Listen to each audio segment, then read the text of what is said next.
चीखना चिल्लाना नहीं चाहिए।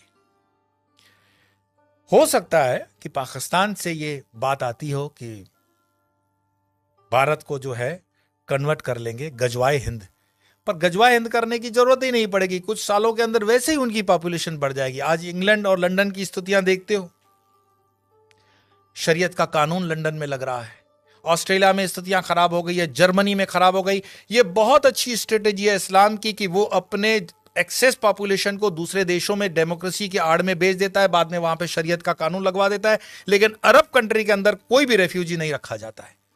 मैं एक रिपोर्ट देख रहा था बीबीसी की, शायद बीबीसी की रिपोर्ट थी, जहां पे सऊदिया का जो वर्टिकल शेयर बन रहा है उसमें कई गांवों के लोगों को मरवा दिया उसने, ऐसा आरोप है उन पर। तो वहां तो मस्जिदें हटाने में भी वो सोचते नहीं है, और यहां पर हिंदू भीख मांग रहा है कि जरा मुझे कृष्ण का मंदिर दे देना, जरा मुझे ये मंदिर दे देना। हमारे साधु संतों ने जो समाज के लिए काम किया, समाज उनके साथ भी नहीं खड़ा है। क्या आपको पता है कि आयुर्वेद के नाम पर भारत देश के अंदर जो फार्मेसी काम कर रही है वो मुस्लिम द्वारा चलाई हुई भी कई फार्मेसी हैं, और उनके 500 प्रोडक्ट्स हैं। रामदेव को सपोर्ट नहीं करने का कारण ये भी है। हमदर्द का एक टॉनिक है सिंकारा, उसको प्रमोट करते हुए कम्युनिस्ट पार्टी के कुछ नेता कहते हैं कि ये शक्तिवर्धक है। उनको पूछो तुम्हें कैसे पता चला ये शक्तिवर्धक है, कोई लेबोरेटरी टेस्ट है? एलोपैथी के कंपैरिजन में जो रामदेव बाबा को कहा गया था कोरोना के कंपैरिजन में, वो चीजें सब पर लागू होनी चाहिए। क्या आपको पता है सोनू निगम जैसा कलाकार जो पिछले कई सालों से फिल्म इंडस्ट्री के अंदर बेहतरीन आवाज दे रहा है, उसने जब खुले से कहा कि इस अजान के कारण मुझे तकलीफ होती है, इंडस्ट्री में उसको काम मिलना कम हो गया, क्योंकि बॉलीवुड की इंडस्ट्री आज भी इस्लामिक फंडामेंटलिस्टों द्वारा डोमिनेट है। मैं आपको और बता दूं, जिन दिनों शाहरुख खान, सलमान खान, आमिर खान स्ट्रगल कर रहे थे, गोविंदा सुपरस्टार था, और गोविंदा को नीचे करने के लिए उसकी जोड़ी में चलने वाली करिश्मा कपूर को आमिर खान के साथ एक फिल्म दे दी जाती है परदेसी। गोविंदा की जोड़ी को तोड़ा जाता है, और उसके बाद उदय होता है सलमान खान, आमिर खान और शाहरुख खान का समय, क्योंकि इंडस्ट्री डोमिनेटेड है इस्लामिक लॉबी द्वारा। ऐसे कई मैं आपको उदाहरण दे सकता हूं, लेकिन मुख्य बात क्या है? क्या हमारे हिंदुस्तान में सारे मुसलमान खराब हैं? यह कहने का अर्थ नहीं है।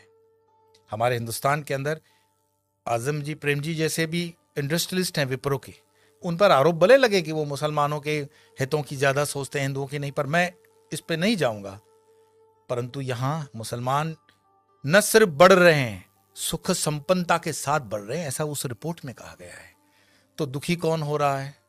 दुखी हो रहा है हिंदू। हिंदू क्यों दुखी हो रहा है? क्योंकि वो कर्महीन होकर के जीना चाहता है, और बेवजह की फालतू चीजों में वो अटका हुआ है। अपनी ना तो वो स्किल को डेवलप कर पा रहा है, और अपने हर छोटे छोटे उद्योग को छोड़ता जा रहा है। आज जब हम अपने आश्रम का भी काम करवाते हैं तो लेबर ढूंढने में हमें तकलीफ पड़ जाती है।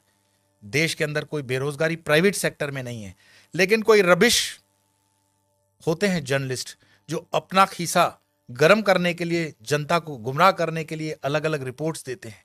देश के अंदर आज भी उतना ही रोजगार है, अगर युवान ठान ले तो बहुत कुछ कर सकता है, लेकिन जो आप जगह खाली करते हो वो दूसरा आता है।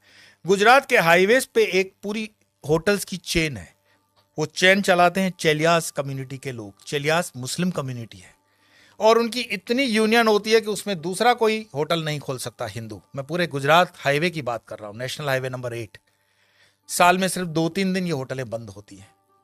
आपकी ताकत नहीं है कि इस इलाके में कुछ काम कर सको, और उनके होटलों के नाम जो रखे जाते हैं इतने मिसगाइडिंग होते हैं कि आपको पता भी ना पड़े कि ये हिंदू की है कि मुस्लिम की है। होटल का नाम होता है भारत, नव Gujarat, Tulsi, Kabir, Jai Hind, Sarvodaya, dine in, dine out.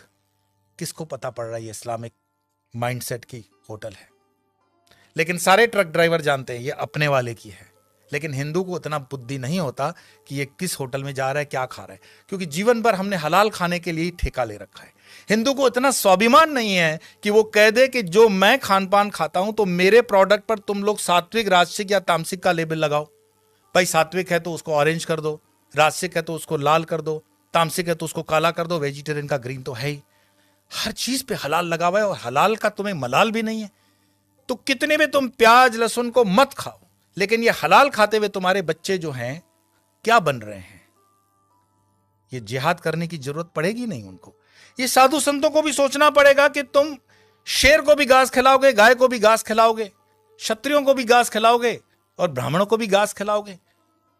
हमने खान पान को बदल करके पूरे डीएनए सिस्टम को बदलने का पाप किया है, और जब इस पाप की हम ठीक से बैलेंस नहीं करते हैं तब तक इस पॉपुलेशन को ठीक करना बड़ा मुश्किल होगा।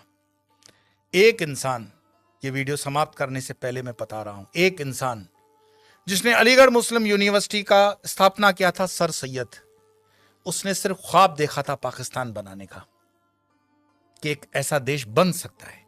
एक टाइपराइटर और एक इंसान जिन्ना, जिसने देश बनाकर दिखा दिया, और यह चीज इतिहास के अंदर दर्ज है।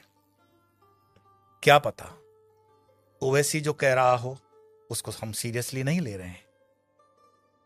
अगर शाहबानू केस कोर्ट का इधर उधर हो सकता है तो राम मंदिर का केस भी राहुल गांधी तो बोले थे कि हम कर देंगे, ऐसा उन पर आरोप है, प्रमोद जी ने लगाया था।